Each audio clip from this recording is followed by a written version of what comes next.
या न्यूज बुलेटिनचे सहप्रायोजक आहेत गोकुळ. शिरोळ तालुक्यातील आगामी जिल्हा परिषद व पंचायत समिती निवडणुका काँग्रेस, स्वाभिमानी शिवसेना, उद्धव ठाकरे गट, महाविकास आघाडी एकत्रितपणे आणि पूर्ण ताकदीने लढवणार असल्याची अधिकृत घोषणा करण्यात आली. सर्वच मतदारसंघ जिंकण्याचा निर्धार आघाडीच्या नेत्यांनी व्यक्त केला. ही घोषणा स्वाभिमानी शेतकरी संघटनेचे माजी खासदार राजू शेट्टी, काँग्रेसचे ज्येष्ठ नेते गणपतराव पाटील तसेच शिवसेना उद्धव बाळासाहेब ठाकरे गट नेते मधुकर पाटील आणि तालुका प्रमुख संजय अणुसे यांनी पत्रकार परिषदेत केली.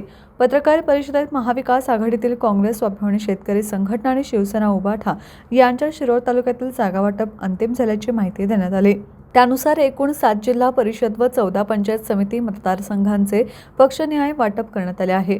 काँग्रेस पक्षाला जिल्हा परिषदेसाठी आलास, दत्तवाड व यड्राव हे मतदारसंघ मिळाले असून पंचायत समितीसाठी दानोळी, अर्जुनवाड, नांदणी, शिरढोण, अब्दुल्लाट व आलास या मतदारसंघांची जबाबदारी देण्यात आली.